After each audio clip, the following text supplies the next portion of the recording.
Hey guys, HappyCattyCrypto here and welcome back to the channel.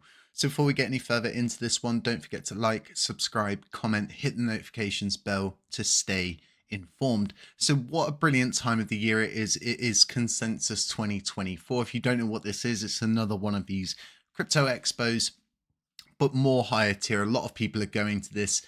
Zach Humphreys, for example, there's just so much going on, and I'm always monitoring these situations. This was where we kind of figured out what TFL's initial roadmap was, which got us very, very bullish. And I always expect to learn and find something new when attending these, obviously on YouTube on those live streams. Unfortunately, I don't have the time or resources to go to these things, but hopefully in the future, maybe 2025, we will be able to.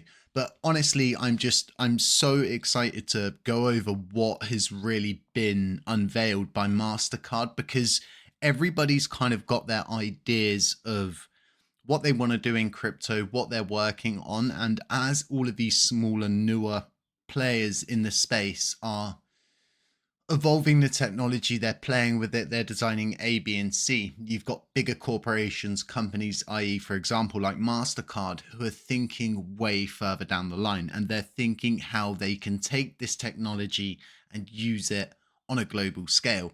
And this is really when mainstream players begin to get involved. So let's take a look at this first kind of overlook that I want to point out is that what they've unveiled is, it's not new, but like I said, what they're about to do is professionalize and give a very, very supportive network to the crypto ecosystem. But people like Ethereum have come up with the ENS service. Everybody knows what this is. What has happened, I think, with the ENS technology is it's very new and it needs a lot more work. It needs a lot more integrations, and it needs real world backing and interconnections to really broaden the real expansiveness of what this technology can really do. So let's go over and let's take a look at this article, because everybody's talking about this currently and it's really going to become a very hot topic. I have no doubt there's videos out on it already, but I wanted to kind of give my perspective on things. So as you can see, Mastercard issues a new crypto announcement, key details revealed. And instead of going over this article, I'm going to completely skip it. I'll leave a link to this so you can get their perspective on it as well. But what we're going to do is go to the horse's mouth in this situation. And it's really important that you do this and don't just kind of go off on an article. Go out and do the research, have a look, take a look at what all of these different things are and what they mean, so to speak. So let's bring up Mastercard's official website and look at the official announcement that they have put out. So the Mastercard crypto credential goes live with the first peer-to-peer pilot transactions, adds new partners to the ecosystem. So as you can see, 29th of May, which is today. So what we're saying, for the first time, crypto exchange users will be able to send and receive crypto using their Mastercard crypto credential aliases instead of typically long and complex blockchain addresses. The live transaction capabilities are enabled on the Bit2Me, Lirum, and Mercado Bitcoin exchanges, allowing them to enable blockchain transactions simply and securely between Latin America and European corridors. So users in Argentina, Brazil, Chile, France, Guatemala, Mexico, Panama, Paraguay, Peru, Portugal, Spain, Switzerland, and Uruguay will be able to send cross-border and domestic transfers across multiple currencies and blockchains.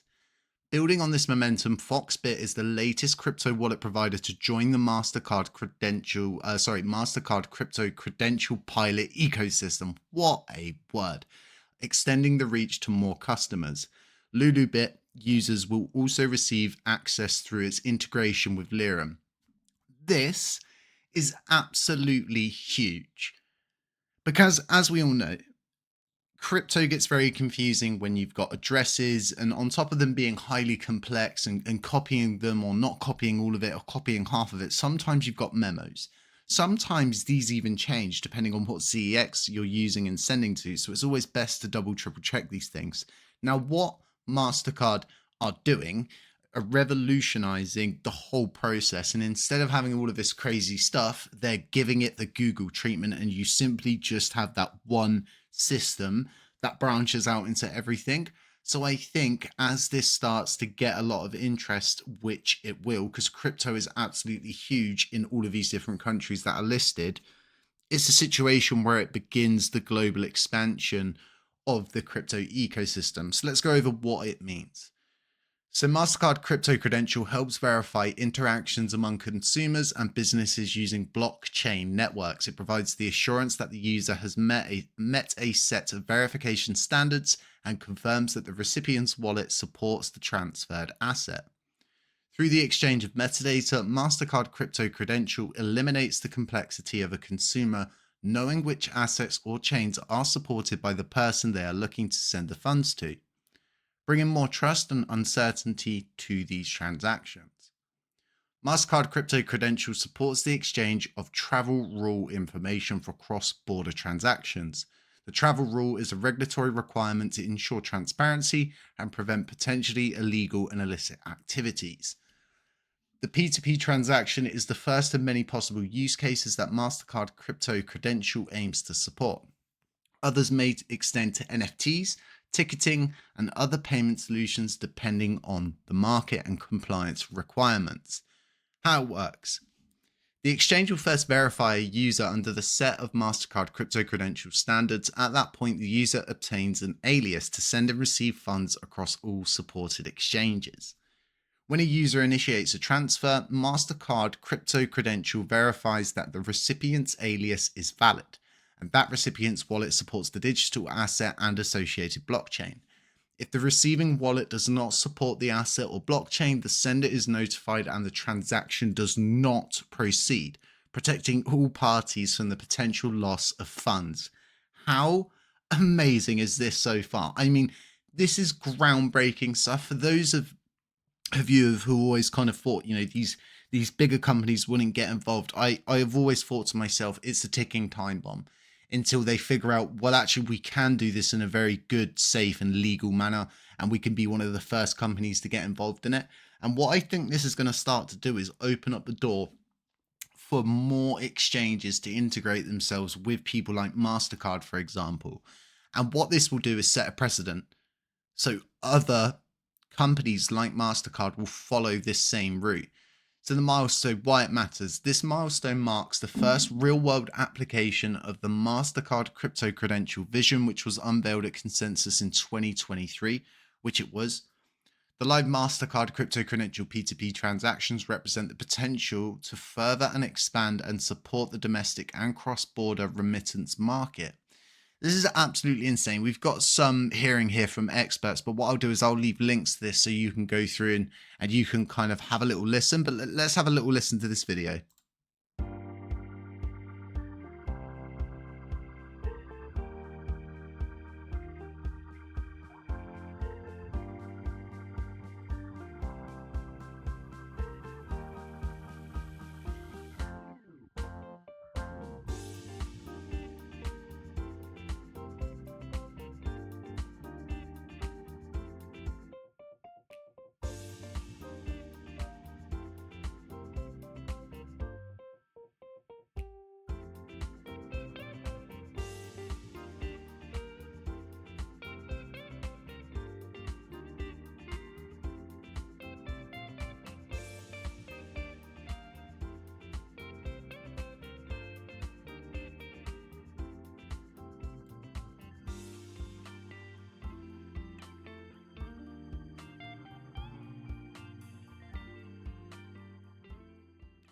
So depending on if YouTube picks up on the monetization thing, if that could be silent during that whole thing. So if you sound like, why isn't he talking? Why is there no sound?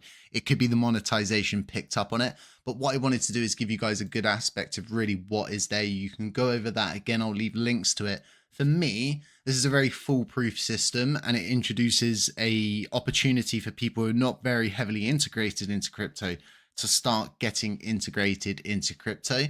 I just sat and listened to around a 2-hour space of Soulja Boy, the rapper, more or less wanting to get involved in crypto. And this is technology for people like him. This is really a situation where your grandmas, your aunties, your uncles, those who kind of look at you funny can start to understand that the crypto is here to stay. It's the new form and the new norm moving forward. But let me know what you think about all of this. But before we go, what I want to do is go over the Mastercard crypto credential standard system and how this, obviously, Mastercard crypto credential vision, what it is, what it means and where it's going to go. But what I want to do is, instead of myself going over it, is actually leave you links to it so you can go over it. So what I'm going to do is leave links to everything that I've mentioned here in the description below, so you can go and you can look at this. But tune into Consensus if you haven't already. It's a really good listen. It's going to be going on for a little bit longer, so you know you've got time. It's live on YouTube. You can go back and watch it, so don't stress if you can't watch now. I'll also leave links to Consensus Live. And other than that, guys, don't forget to like, comment, subscribe if you haven't already. Hit the notifications bell to stay informed. And other than that, stay safe, stay humble, stay aware. And as always, catch you in the next one.